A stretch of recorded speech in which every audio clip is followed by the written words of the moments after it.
అందరికీ నమస్తే. తెలంగాణ రైతులకు సంబంధించినటువంటి వీడియో. ప్రధానంగా ఇది రైతులు చూడాల్సినటువంటి వీడియో.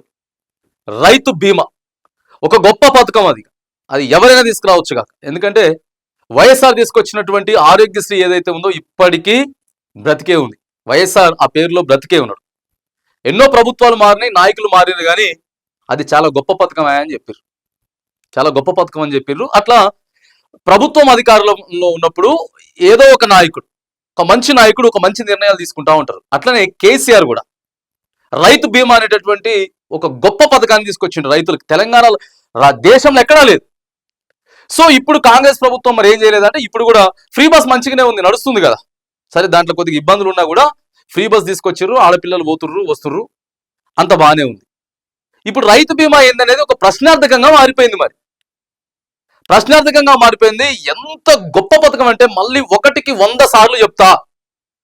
రైతు పేరు మీద తెలంగాణలో 5 గుంటల భూమి ఉన్నా సరే, 5 గుంటల భూమి ఉన్నా, 5 ఎకరాల భూమి ఉన్నా, 10 ఎకరాల భూమి ఉన్నా, ఆ రైతు మరణిస్తే ఎట్లా మరణించినా సరే కొన్ని రూల్స్ ఉంటాయి. కొన్ని కంపెనీలకి, ఇన్సూరెన్స్ కంపెనీలకి కొన్ని రూల్స్ ఉంటాయి. ఇంకో నార్మల్ డెత్ అయితే ఇట్లా, లేకపోతే యాక్సిడెంటల్ డెత్ అయితే ఇట్లా. కానీ ఇక్కడ ఎలాంటిది లేదు. ఎలా చనిపోయినా సరే ఆయన దశదిన కార్యక్రమాల లోపు 12 రోజుల్లోపే, దాదాపుగా 10 నుంచి 12 రోజుల్లోపే నామినీ అకౌంట్లో 5 లక్షల రూపాయలు పడిపోతాయి. వాళ్ళు సపోజ్ ఇలా ఎల్ఐసి కట్టాలంటే చాలా స్కీమ్స్ ఉన్నాయి. 10 సంవత్సరాలు కడితే మళ్ళీ 6 సంవత్సరాలు ఆగాలట. 16 సంవత్సరాలు కడితే మళ్ళొక 5 ఏళ్ళు ఆగాలట.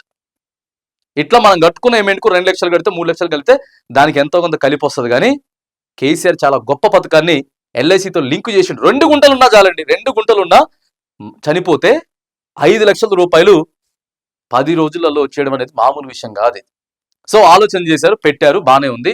దీనికి ఏం జరుగుతూ ఉంటుందంటే, ప్రతి ఆగస్టులో, ఇప్పుడు మనం ఆగస్టులోనే ఉన్నాం, ప్రతి ఆగస్టులో 14th ప్రతి ఆగస్టులో 14th ఏమవుతుందనంటే, ప్రభుత్వం దగ్గర నుంచి వెళ్ళి ఎల్ఐసికి ట్రాన్స్ఫర్ అవుతుంది అమౌంట్.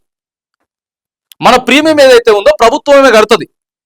ఇగో ప్రతి రైతుకి దాదాపుగా ఒక 500 రూపాయల లేకపోతే 600 రూపాయల మొత్తం లింకప్ చేసుకొని ఎన్ని లక్షల మంది రైతులు ఉన్నారో దానికి ఎన్ని కోట్లు అవుతాయి అని చెప్పి ట్రాన్స్ఫర్ అయ్యి వెళ్ళిపోతాయి. ఒక రెన్యువల్ కాకపోతే అక్కడ మనం యాక్టివ్లో లేనట్టే.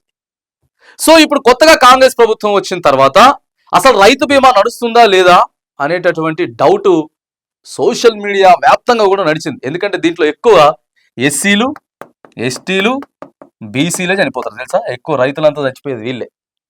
అగ్ర కులాల కంటే ఎక్కువగా ఇక పలు రకాలుగా పలు విధాలుగా ఉంటాయి. 18 సంవత్సరాల నుంచి 59 సంవత్సరాల వరకు దీనికి వర్తుబుల్. 59 సంవత్సరాల నుండి రైతు చనిపోయినా కూడా 18 సంవత్సరాల నుంచి 59 సంవత్సరాల వరకు ప్రతి రైతుకు వస్తాయి. అది తీసుకున్నటువంటి కుటుంబానికి తెలుసు ఆ వాల్యూ. తీసుకున్న కుటుంబానికి ఆ వాల్యూ తెలుసు.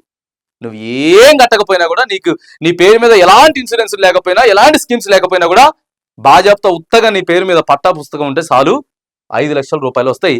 ఇప్పుడు ప్రశ్నార్థకంగా మారిపోయిందని చెప్పేసి చాలా అంటే చాలా అసలు కడతలేరు. కాంగ్రెస్ పార్టీ కడతలేదు. అసలు రైతు బీమా వస్తానే 5 లక్షలు అనేటటువంటి నేపథ్యంలో ప్రభుత్వం కొంచెం నిద్రలేసింది. ఓ వారం రోజుల నుంచి సోషల్ మీడియా ప్లాట్ఫామ్లో గతంలో పాస్ పుస్తకాలు ఉన్న వాళ్ళు కాదు, కానీ ఇప్పుడు కొత్తగా పాస్ పుస్తకాలు వచ్చిన వాళ్ళు ఎవరైతే ఉన్నారో 18 సంవత్సరాల నుంచి 59 సంవత్సరాల వరకు వాళ్ళు మీరంతా కూడా అప్లై చేసుకోండి అని చెప్తుంది ప్రభుత్వం. అప్లై చేసుకోమని చెప్తోంది. దయచేసి నేను అడుగుతా ఉన్నా తెలంగాణ రైతాంగాన్ని అంతా కూడా, మీరు మీ మండల ఆఫీస్లో ఉన్నటువంటి అగ్రికల్చర్ ఆఫీస్ దగ్గరికి వెళ్ళండి, ఏఓ దగ్గరికి వెళ్ళండి. ఏఓ దగ్గరికి వెళ్ళి, ఇగో నా పేరు మీద ఒక పట్టా ఉంటుంది, ఎల్ఐసితో లింక్ ఉన్నటువంటి ఒక పట్టా ఉంటుంది. ఆ పట్టా మీకు ఇస్తారు. ఇగో నాకు పలాంది ఉంది, ఒకవేళ లేకపోతే ఎన్రోల్ చేసుకోండి, లేకపోతే దాంట్లో ఎన్రోల్ చేసుకోండి. దానికి మీకు ఒక్క రూపాయి కూడా తీసుకోరు. కేవలం మీ పాస్బుక్, ఆ తర్వాత వచ్చేసేసి మీ ఆధార్ కార్డు ఇచ్చేస్తే సరిపోద్ది. ఏం తీసుకోవాల్సిన అవసరం లేదు. ఎవ్రీ ఇయర్ రెన్యువల్ అది అయితేనే ఉంటుంది.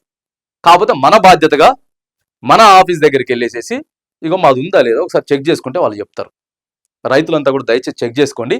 ఇక కొత్తగా పాస్ పుస్తకాలు వచ్చిన వాళ్ళు, కొత్తగా పాస్ పుస్తకాలు ఎందుకంటే కొంతమంది గిరిజన ప్రాంతాలలో మరి వారసత్వం నుంచి కొంచెం పట్టాలు వచ్చినాయి.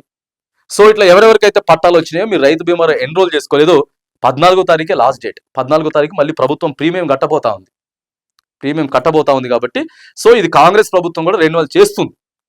రెన్యువల్ చేస్తుంది, చేయట్లేదు అనేటటువంటి నేపథ్యంలో మొన్ననే వాళ్ళు ఒక చిన్న నోటిఫికేషన్ లాగా కూడా ఇచ్చిండ్రు.